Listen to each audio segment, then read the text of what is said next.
ధరణి నిర్వహణ ఏజెన్సీలపై సీఎం రేవంత్ రెడ్డి విచారణకు ఆదేశించారు. ధరణి నిర్వహణ ప్రైవేట్ ఏజెన్సీలకు ఎందుకు ఇచ్చారని సీఎం ప్రశ్నించారు. ధరణి పోర్టల్ నిర్వహణకు సంబంధించి అధికారులపై సీఎం రేవంత్ ఆగ్రహం వ్యక్తం చేశారు. సచివాలయంలో ధరణి కమిటీతో ముఖ్యమంత్రి రేవంత్ రెడ్డి సమీక్ష సమావేశం నిర్వహించారు. రెవెన్యూ శాఖల మంత్రి పొంగులేటి శ్రీనివాసరెడ్డి, ముఖ్యమంత్రి సలహాదారు వేం నరేందర్ రెడ్డి, ధరణి కమిటీ సభ్యులు, రెవెన్యూ శాఖ అధికారులు ఈ సమావేశానికి హాజరయ్యారు. ధరణిలో పెండింగ్లో ఉన్న దరఖాస్తులను వెంటనే పరిష్కరించాలని ముఖ్యమంత్రి రేవంత్ రెడ్డి ఆదేశించారు. మార్చి మొదటి వారంలోనే అన్ని మండల తహసీల్దార్ ఆఫీసుల్లో వీటిని పరిష్కరించేందుకు అవసరమైన చర్యలు చేపట్టాలన్నారు. ధరణి కమిటీ చేసిన సూచనలను పరిగణలోకి తీసుకుని పెండింగ్ దరఖాస్తుల పరిష్కారానికి అవసరమైన విధి విధానాలను రూపొందించాలని రెవెన్యూ శాఖను ఆదేశించారు. రాష్ట్ర వ్యాప్తంగా ధరణిలో పెండింగ్లో ఉన్న 2,45,000 పెండింగ్ దరఖాస్తులను మొదటి విడతగా వెంటనే పరిష్కరించేందుకు ఉన్న అవకాశాలపై ముఖ్యమంత్రి అధికారులతో చర్చించారు. రైతులను ఇబ్బంది పెట్టకుండా వాటిని పరిష్కరించేందుకు అవసరమైన ఉత్తర్వులు జారీ చేయాలని ఆదేశించారు.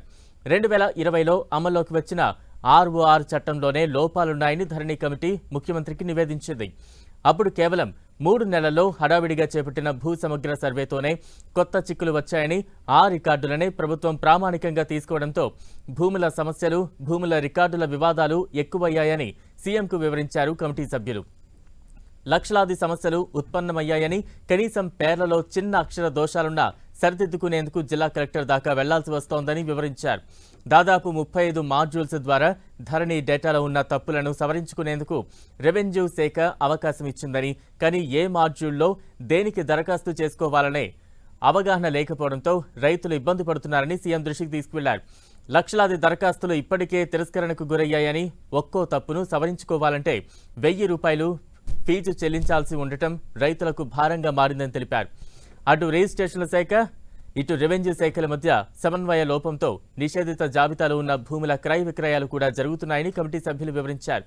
ధరణి డేటాను వ్యవసాయ శాఖ ప్రామాణికంగా తీసుకుని రైతు బంధు ఖాతాల్లో జమ చేయడంతో ఇప్పటికే కోట్లాది రూపాయల ప్రభుత్వ ధనం దుర్వినియోగమైందని, ఇప్పుడున్న ధరణి లోపాలను సవరించాలంటే చట్ట సవరణ చేయడం లేదా కొత్త ఆర్ఓఆర్ చట్టం చేయడం తప్ప గత్యంతరం లేదని కమిటీ సభ్యులు ముఖ్యమంత్రికి నివేదించారు.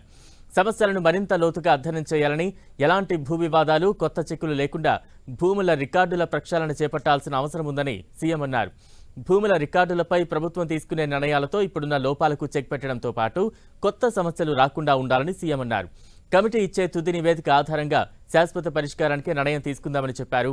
తక్షణం పరిష్కరించాల్సిన సమస్యలపై దృష్టి పెట్టాలని సీఎం అన్నారు.